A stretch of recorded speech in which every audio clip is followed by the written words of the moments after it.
Buenas tardes, entonces hoy vamos a dar la primera unidad teóricamente de esta segunda clase síncrona, entonces seguro estarán mirando ya el material, justamente el eje temático 1, que conlleva 5 partes. Primeramente vamos a hablar de combustible, luego vamos a hablar de combustión, por tercera parte creo que se habla de comburentes o aire necesario.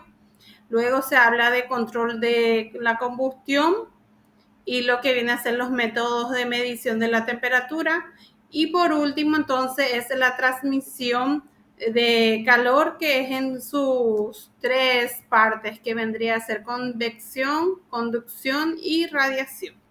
Entonces, la primera unidad, que es del elementos y fundamentos de máquinas, vamos a hablar entonces de combustibles.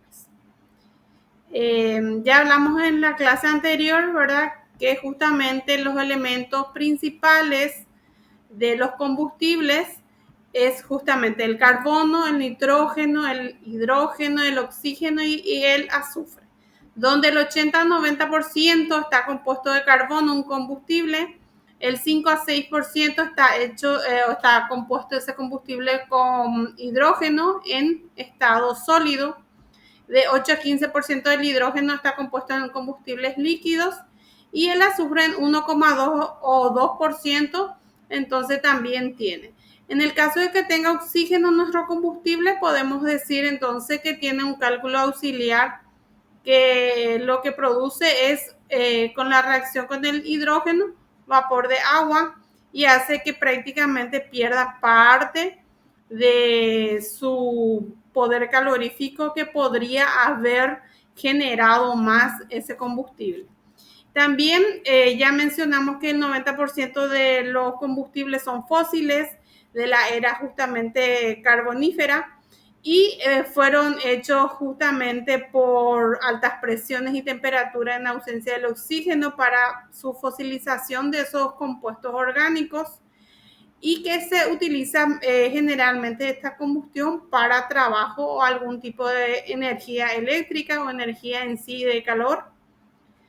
Dentro de las características del combustible, podemos ver que tiene carbono, hidrógeno, azufre, entre materias no combustibles y también materias que se funden justamente al quemarse. En el caso, por ejemplo, de algunos humos, entonces lo que hace es perder parte de esa energía.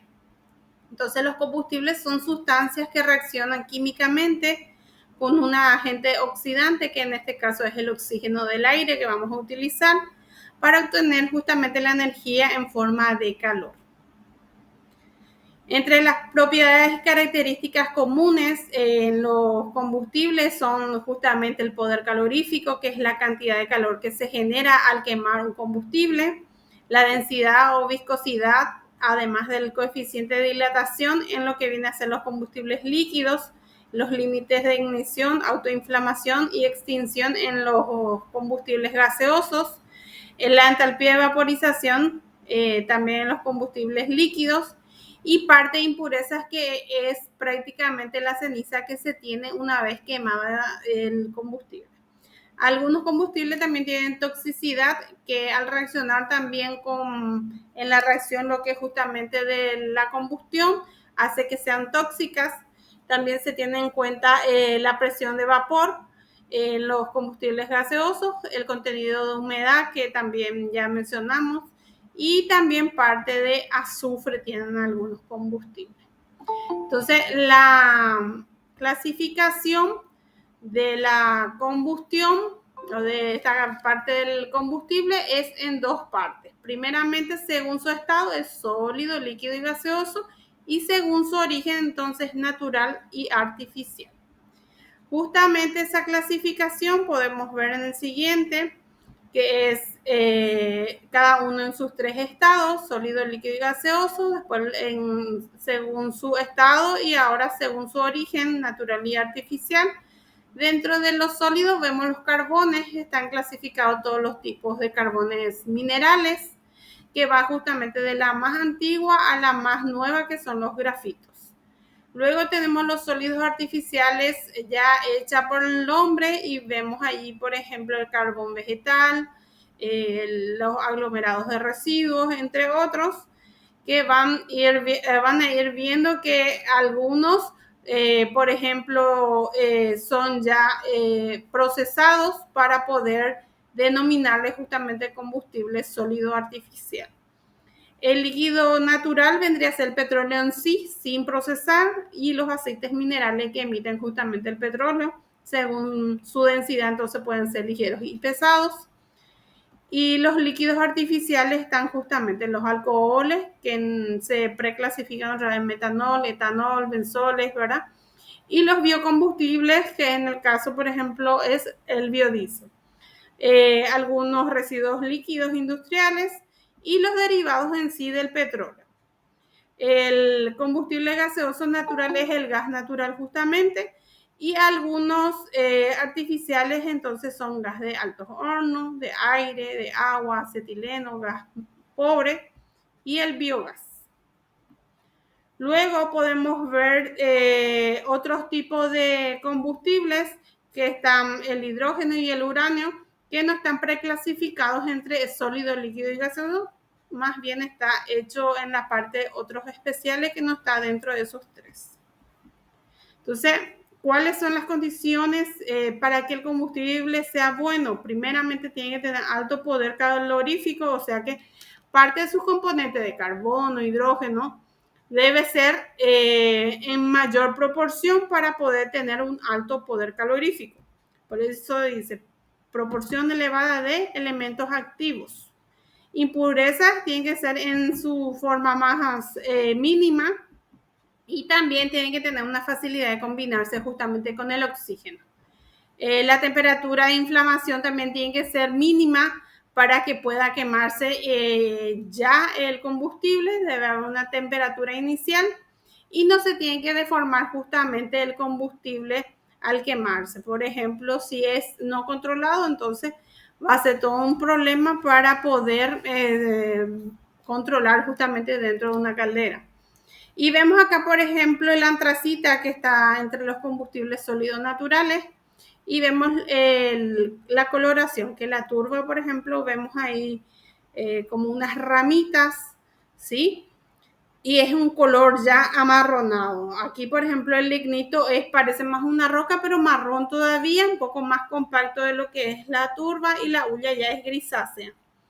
En donde la antracita vemos ya que es brillosa negra. Entonces, a medida que va avanzando los años, entonces se va ennegreciendo más ese tipo de carbón. Este carbón, que es justamente la antracita, la más antigua, entonces tiene un color más oscuro, en donde se le puede justamente identificar. Además, a medida que es más vieja el tipo de combustible, en este caso de los carbones minerales, se puede ver ahí una comparación del poder calorífico inferior, ¿sí? En donde la antracita vemos que es de 7.800 a 8.600 kilocal sobre kilogramo de combustión. En este caso dice cal mayúscula, que es igual a kilocal.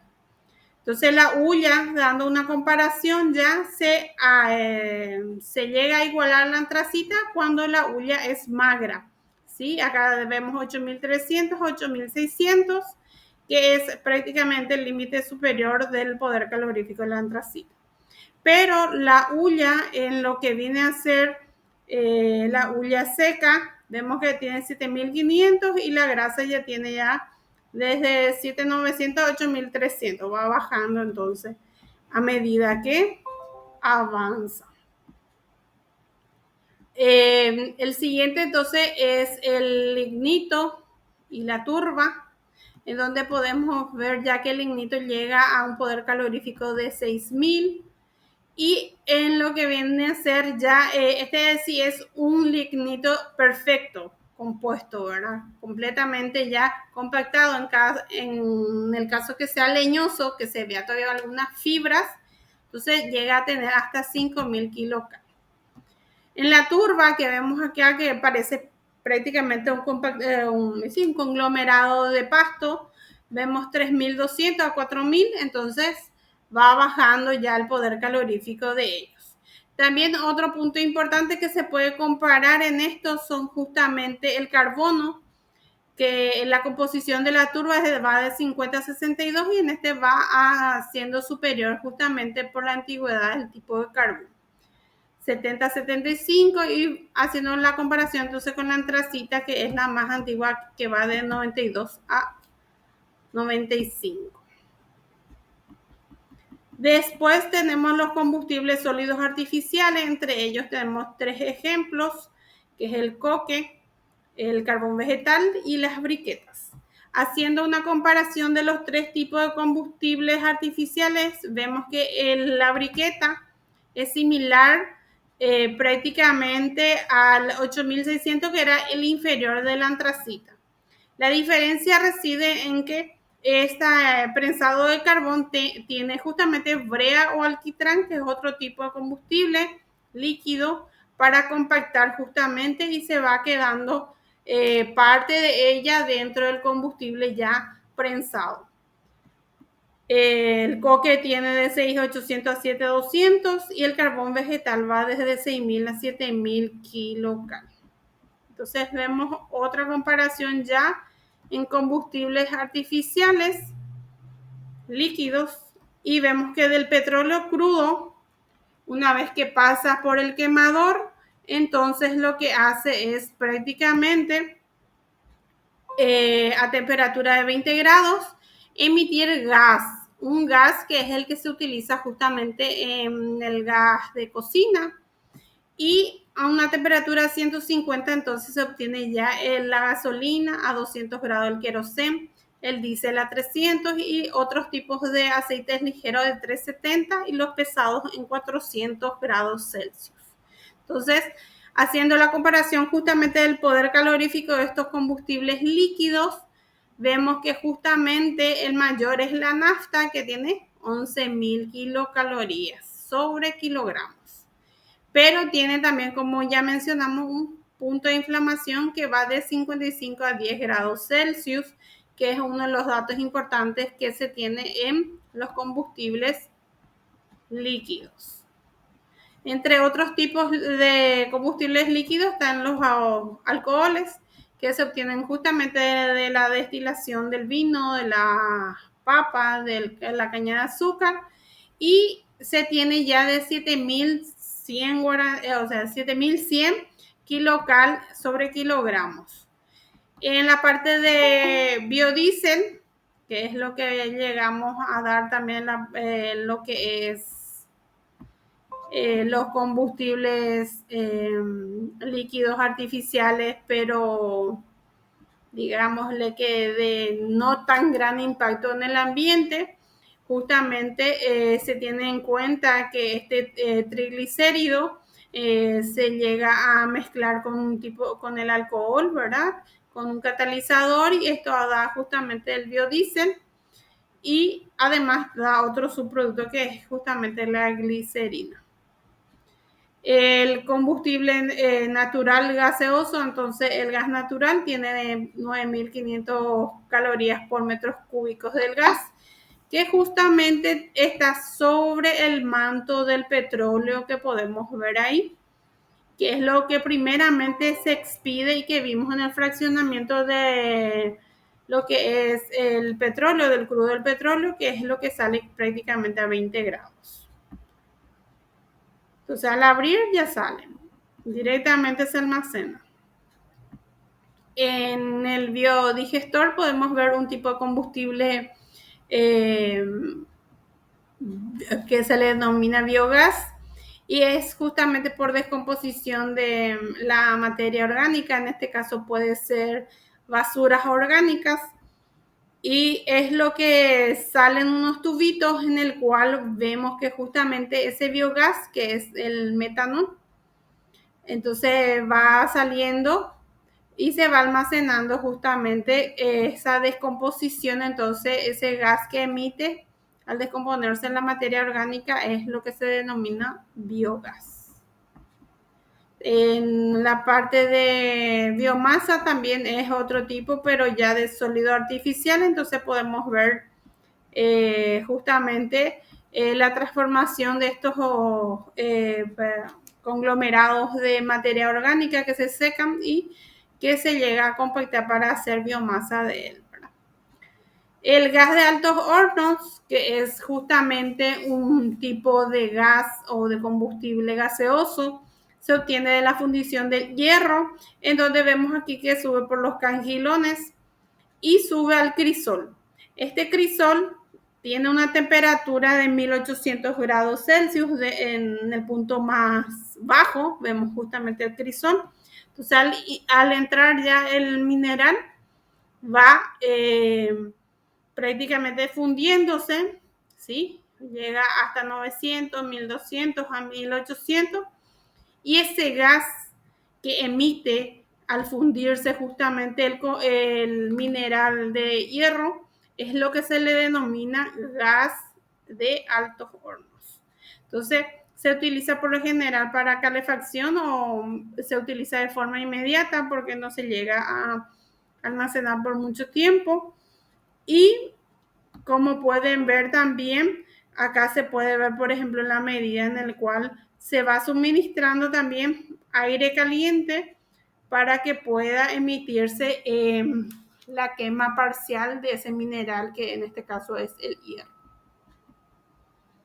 El acetileno, entonces, por lo general se usa en las joyerías para la soldadura de las joyas y es justamente un tratamiento de carburo de calcio con agua en el cual al reaccionar da lo que es el denominado acetileno y tiene un poder calorífico de 13.000 por cada metro cúbico.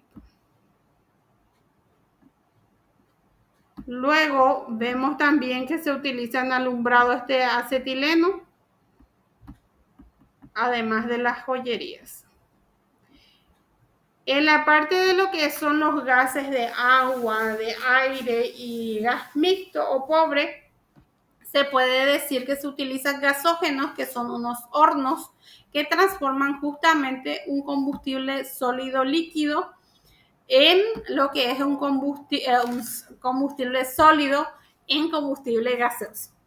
Esto entonces se hace primeramente una quema parcial de ese tipo de carbón sólido y esa quema parcial se va almacenando, es lo que se le denomina ya ese tipo de gas, dependiendo de lo que se va inyectando. Entonces, si se pone vapor de agua, es gas de agua, y si se pone aire, es gas de aire, y si se pone agua y aire, entonces es un gas mixto, un gas pobre en el cual no se llega a hacer de forma continua.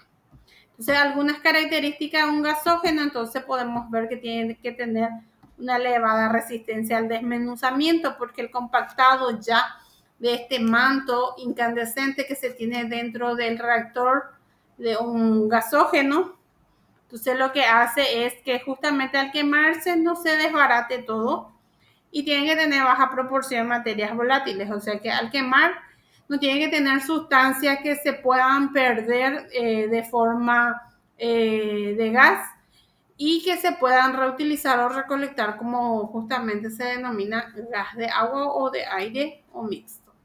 Tiene que tener baja cantidad de escorias o cenizas y también de azufre. Tiene que tener en baja proporción.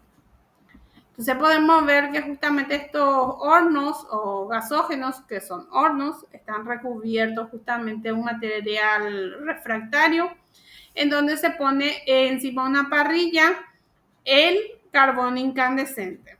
Entonces, a medida que sea mayor ese carbón incandescente, tenga un mayor espesor, entonces va a ser mejor el trabajo de ese gasógeno para producir el tipo de combustible gaseoso. Y también la inyección, ya sea del vapor de agua o del aire, se tiene que hacer también de forma uniforme para que pueda quemarse justamente el manto por capas. Entonces no se va a quemar todo de una, sino que se va quemando de forma lenta y uniforme.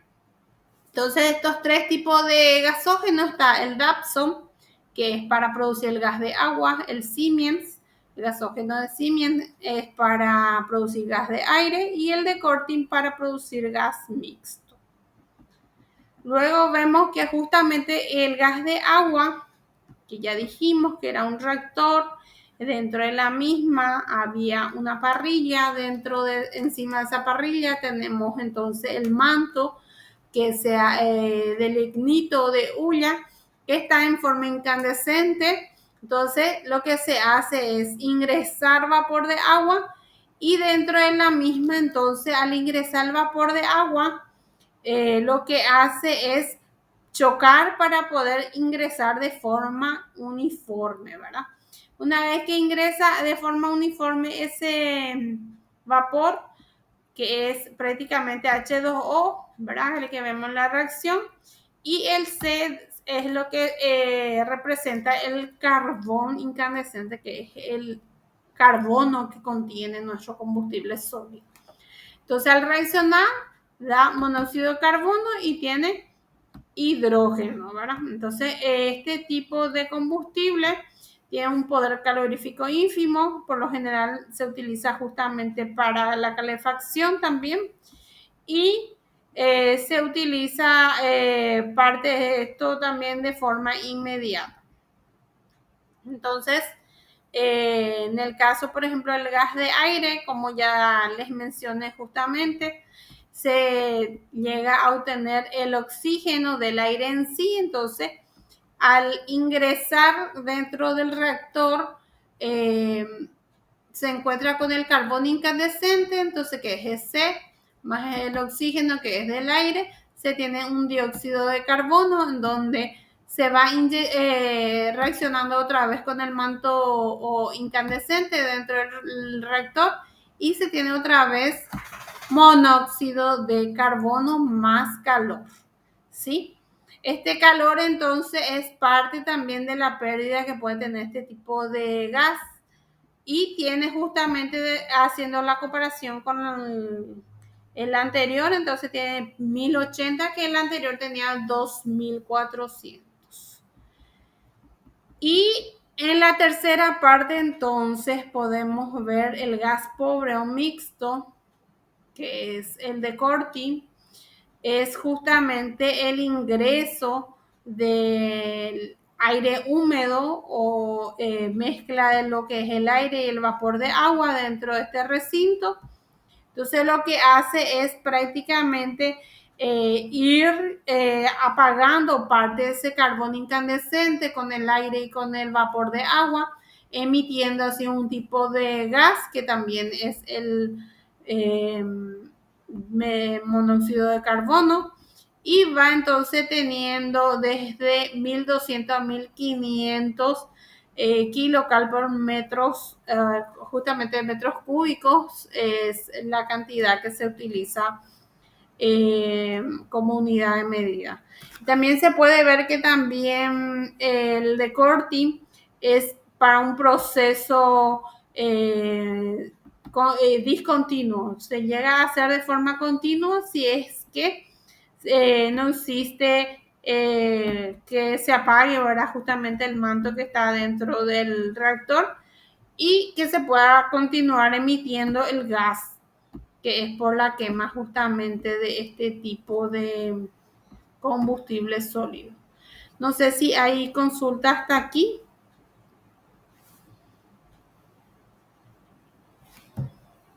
Que están muchísimos y están calladísimos.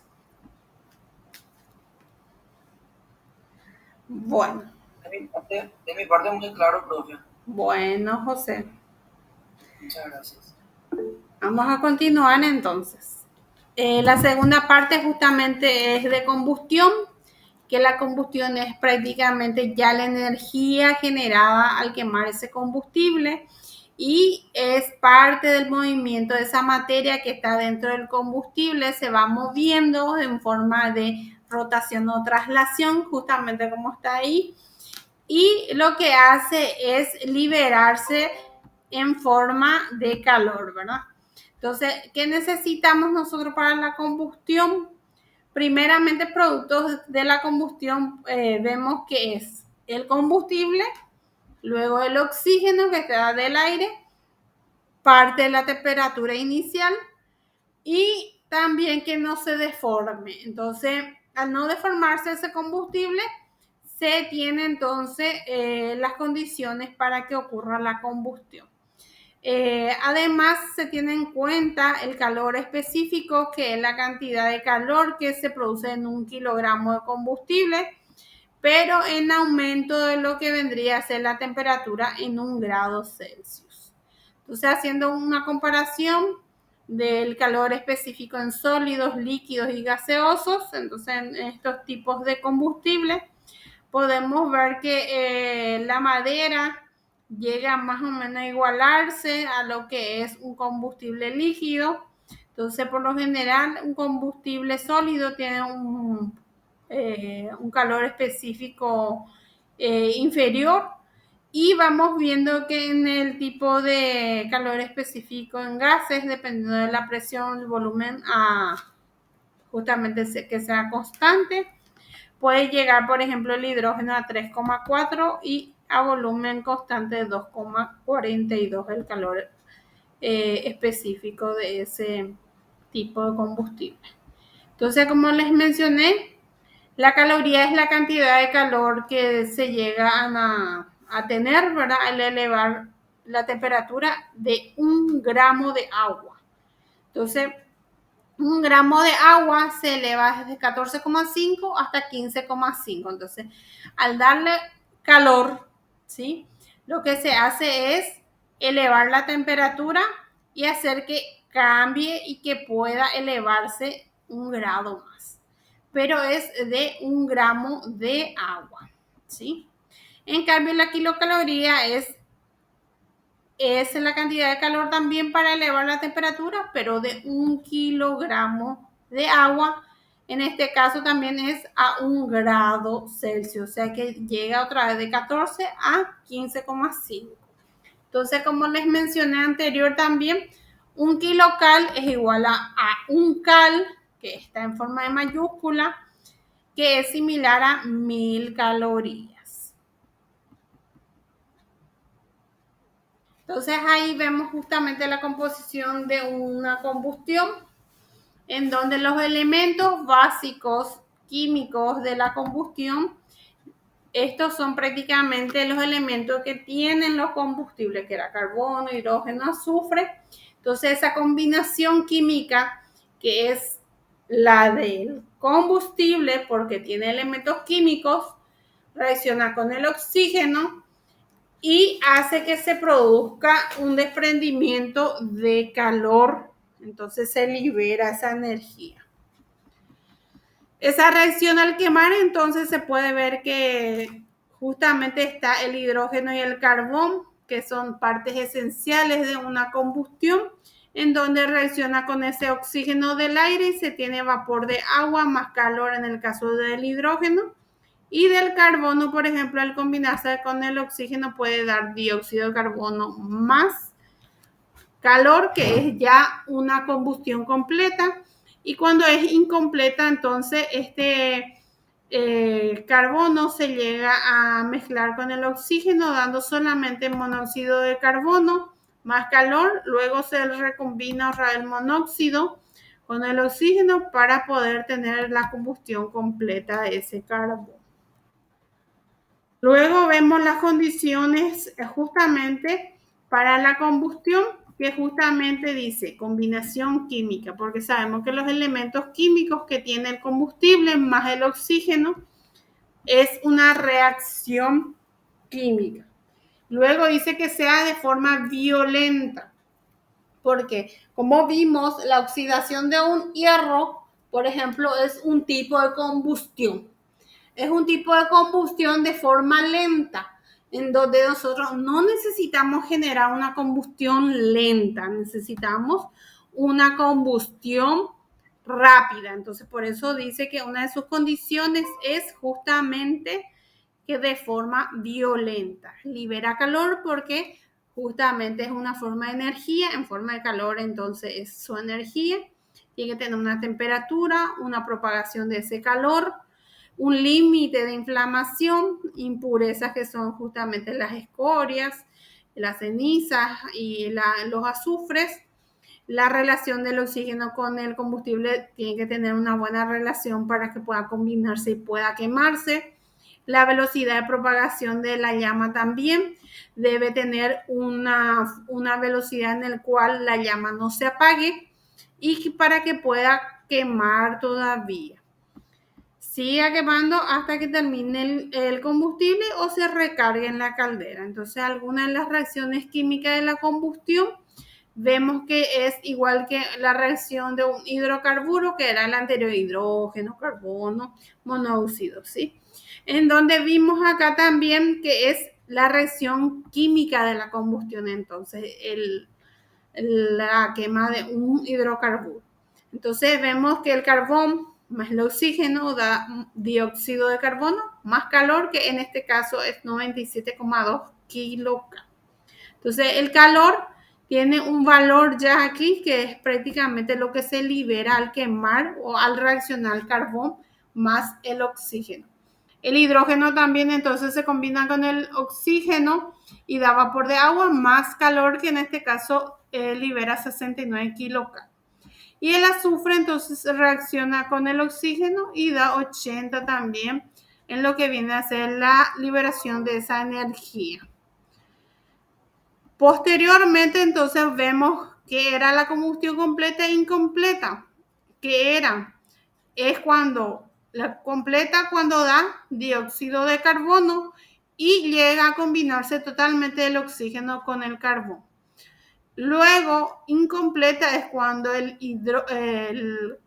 oxígeno y el carbón dan como resultado el monóxido de carbono y deba combinarse otra vez el monóxido de carbono con carbón para poder entonces ser una combustión completa. Dentro de la unidad de medida, una forma de medir esa liberación de calor o la cantidad de calor generada, entonces es el poder calorífico y se utiliza justamente kilocal sobre kilogramo de combustible, que es la cantidad entonces que determina el calor que se genera en la combustión de la quema de un combustible. Y vemos que justamente tenemos varias formas de analizar o de determinar el calor generado. Entonces vemos el poder calorífico superior e inferior. Y dentro de la misma, entonces vemos varias formas o métodos de determinación analítica, que es justamente la de Dulong, otra que es la derivada de Dulong, y varias otras que pueden ir viendo que llegamos a utilizar nosotros el de Dulong para determinar de forma empírica. También vemos otros tipos de determinación que son los calorímetros. Entonces la fórmula de Dulong, como dice ahí justamente, su ley dice que el poder calorífico del combustible es igual a la suma de las cantidades del calor producido por la combustión de cada uno de sus elementos que lo integran, que era carbono, oxígeno, azufre. Entonces vamos sumando, por ejemplo, de ese 1 kilogramo de combustión, vemos 80 más 69 kilocal. Entonces vamos sumando. Entonces esa es la suma del poder calorífico, ¿verdad? La suma de las cantidades de calor producida en la combustión de cada uno de sus elementos. Por lo que no se tiene en cuenta la combinación del hidrógeno con el oxígeno, que constituye un vapor de agua que resta parte de ella, ¿verdad? Que es la fórmula que tienen que ir memorizando y manejando para realizar los ejercicios. Entonces, PSI es igual a 8100 DC, que es carbono, más 29.000, que es hidrógeno, el que está ahí la H, menos O sobre 8, que es oxígeno, más 2500 por S, que es azufre, y 600 por W, que es agua. Entonces vemos ahí justamente en la nomenclatura la fórmula de Dulong, que significa C tanto por 1 de carbono. Entonces está dado en porcentaje. Lo máximo que puede llegar a tener el valor de carbono, hidrógeno, oxígeno, azufre o agua es 1. Entonces está en porcentaje. Acá podemos ver un ejemplo de calcular el poder calorífico en donde la composición es 90% de carbono y 10% es de hidrógeno. Y también se puede hacer una, ¿cómo se llama? Los valores directamente se cambian ya en la fórmula de Dulong, que dice que es 0,9, 90% de carbono, y 0,1 de hidrógeno. Entonces los demás componentes o elementos químicos no existen y están en 0. Entonces se multiplica 8100 por 0,9 y 29000 por 0,1, dando entonces el resultado de la suma de estos elementos químicos que reaccionaron durante la combustión de 10.190 calorías por kilogramos de combustión. Entonces, si es que el combustible tiene oxígeno, como vemos en este ejercicio, dice que tiene 50% de carbono, 25% de hidrógeno, 15% de oxígeno, 10% de agua. Entonces lo que pide es el poder calorífico del combustible que está compuesto por estos elementos. Entonces dice que 8100 por 0,5 más 29000 por 0,25 menos 0,15 que tenemos de oxígeno sobre 8. No tenemos azufre, por eso está en 0, no se utiliza. Y 600 se utiliza 0,26875, o sea que se le suma el 10% que puede producir el oxígeno que compone el combustible. En este caso se hace el cálculo auxiliar de 16 gramos de oxígeno que equivale a 18 gramos de agua. Entonces ese 15% de oxígeno produce 16,875% de agua más el 10% que ya da el dato, entonces da 26,875% de agua. Por eso se utiliza ese porcentaje aquí. Se hace el cálculo auxiliar.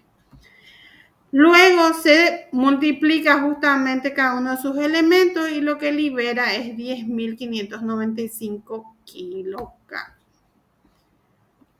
Bueno, no sé si hasta ahí llegan a entender la parte de poder calorífico. Por ejemplo, en este segundo ejercicio ya da 100 toneladas que se tienen que quemar y da un rendimiento, ¿verdad? Entonces, lo que hace es prácticamente utilizar la fórmula de Dulong, que da ya el porcentaje justamente de la composición, y ustedes toman entonces lo que está como datos, no toman lo que está aquí, porque está mal. Entonces, es el 85% es carbono, 15% es hidrógeno, no tiene otra composición, entonces lo que se hace es multiplicación solamente de carbono e hidrógeno y da 11.235, que era el ejercicio anterior, el primerito. Pero dice que se quema 100 toneladas. Entonces se multiplica esto por el rendimiento que da 80% y por las 100 toneladas que equivale entonces en kilogramos en 100.000 kilogramos.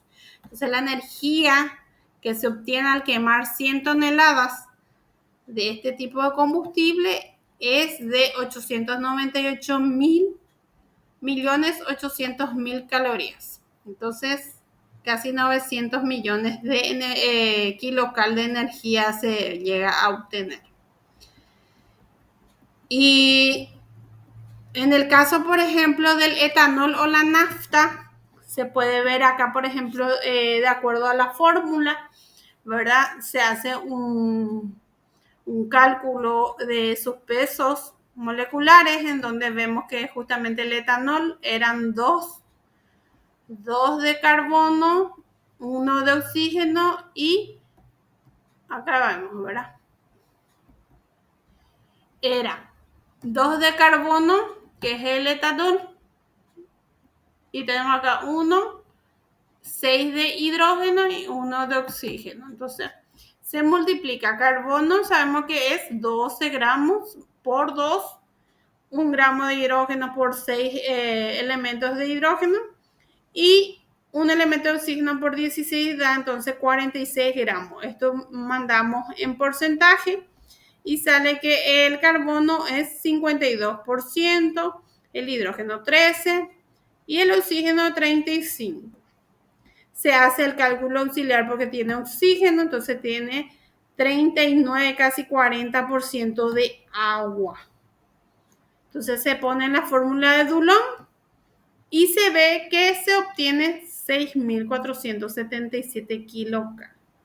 Lo mismo se realiza también en la nafta, que vimos que era C7H16, que era la fórmula de la nafta. Entonces 12 gramos por 7 elementos son 84 gramos y 1 por 16 gramos de hidrógeno. Entonces, como da justito 100, utilizamos tal cual para el porcentaje, entonces da 11.444 utilizando directamente la fórmula de Dulong.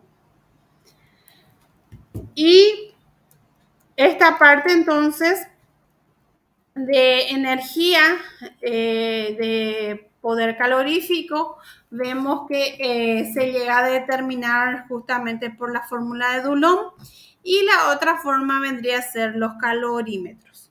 Y existen 4. Uno es el de Thomas, luego está el de adiabático de Parr, el Junkers y el de Mahler-Kroeker. El de Mahler determina por lo general la combustión de un combustible en el caso, por ejemplo, de que sea combustibles con combustibles líquidos de alta o baja volatilidad, o sea que tengan pérdidas o no de materias volátiles. Entonces podemos ver justamente el de Mahler, el dibujito, el dispositivo de Mahler, en donde vemos que el A justamente dice que es el agitador, el B es el recipiente metálico, ¿sí? El recipiente metálico es el que está adentro de este. Luego tenemos una entrada S1 de oxígeno y de salida de oxígeno, que es acá está en el costado. Un tornillito donde entra oxígeno y por donde sale también el tubito de oxígeno. Pues tenemos un vacío de la bomba de B1, que justamente está acá, se puede ver el vacío, entonces para hacerle a la bomba el B1 y el otro para meterle presión el B2. Entonces vemos justamente el termómetro y también vemos los bornes conectados al circuito. Los bornes son justamente la parte superior y este borne que vemos acá, borne 1 y 2, están conectados al circuito eléctrico y este circuito eléctrico está conectado a un lector que puede ser una computadora. También vemos que el interruptor, una lámpara para saber que enciende, y esta lámpara entonces también tenemos de acuerdo a que está conectado eléctricamente, por eso tiene un generador abajo. Entonces conectamos, se prende la lámpara, se llega a hacer un vacío de oxígeno de lo que es dentro o se inyecta, y en esta cápsula que vemos aquí tenemos el combustible y los electrodos entonces que están conectados a esa combustión hacen una lectura en la parte de los conectores de los hilos. Entonces con los bornes conectados al circuito se puede leer entonces la liberación de calor que puede tener la combustión de un combustible dentro de esa cápsula.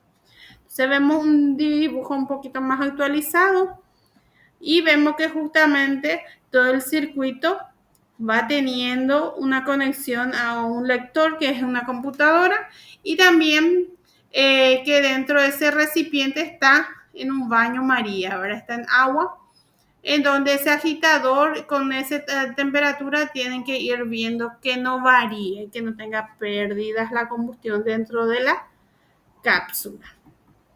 Entonces, por lo general, esto se utiliza para saber los tipos de calor que generan dentro de los calorímetros, que es prácticamente ya sin hacer ningún análisis empírico, ¿verdad? Para poder tener en condiciones controladas esa combustión, entonces, sin pérdida de calor. Y acá vemos los demás que van a estar leyendo ustedes para poder divertirse un poquito más.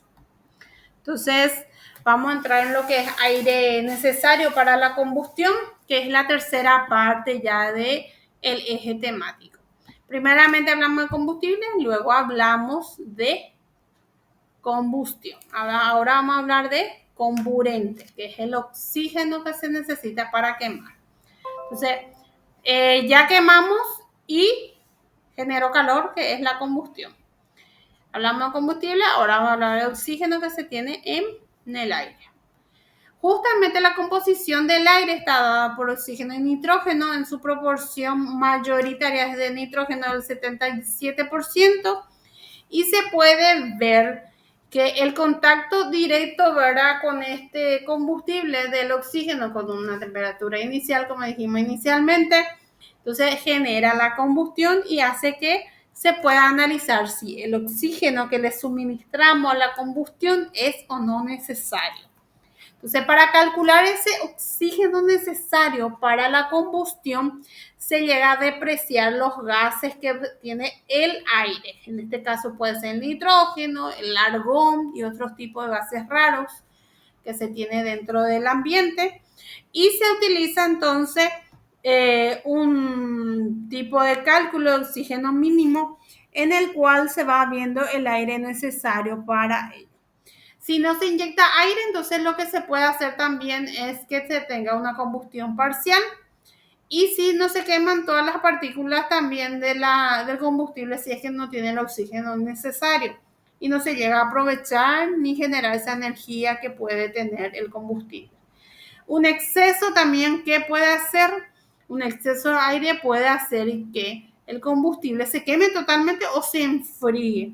Entonces, la temperatura de los humos y de los gases también llegan a enfriarse y hace que haya una pérdida de calor también. Entonces, como ya hablamos de la combustión completa, que vemos que es carbono más oxígeno y viendo sus pesos, que es 12 gramos el carbón y 16 de oxígeno por 2, 44 gramos tenemos nosotros de lo que es una combustión completa. Entonces, de los 44 que obtenemos en dióxido de carbono, podemos ver que para bajar en 1 kilogramo de carbón, lo que necesitamos saber es cuánto de oxígeno tenemos que mezclar. Entonces da con una regla de 3, que es 3,67 kilogramos de dióxido, es el producto ya, pero es 2,67 kilogramos de oxígeno en relación a 1 kilogramo de carbón. Entonces, al tener el 2,67 por cada kilogramo de carbón, se tiene en cuenta el 23% del aire que está, ¿verdad? De donde vamos a sacar el oxígeno. Y necesitamos 11,6 kilogramos de aire suministrar a la combustión. Entonces, para quemar 1 kilogramo de carbono, necesitamos 11,6 kilogramos de aire. Teniendo en cuenta entonces estos cálculos, vemos entonces que el oxígeno mínimo necesario para la combustión está dado de la siguiente manera: 2,67 de carbono más 8 de hidrógeno más azufre menos oxígeno equivale en kilogramos de oxígeno sobre el kilogramo de combustión, que está dado también en porcentaje, por eso da tanto por 1 de carbono, de hidrógeno, de oxígeno y de azufre. Luego vemos que ese oxígeno mínimo, que llegamos hasta ahí, dividiendo ya el 23%, que es 0,23 del aire, se tiene en cuenta posteriormente en volumen y se ve que la densidad entonces del aire, que en este caso debería estar en kilogramos, es 1,295 kilogramos sobre centímetros cúbicos. Tienen que ser kilogramos aquí. Entonces, al tener en cuenta la densidad del aire, entonces el volumen del aire es igual al aire mínimo sobre la densidad del aire. Y el volumen del aire entonces es oxígeno por 0,23 dividido la densidad del aire. Entonces el volumen del aire queda entonces desglosado del oxígeno mínimo dividido justamente el porcentaje del aire del ambiente por la densidad del aire. Pero todo esto está dado en condiciones óptimas e ideales. Entonces, está dado a 0 grados y está dado prácticamente a una atmósfera o 760 milímetros de mercurio.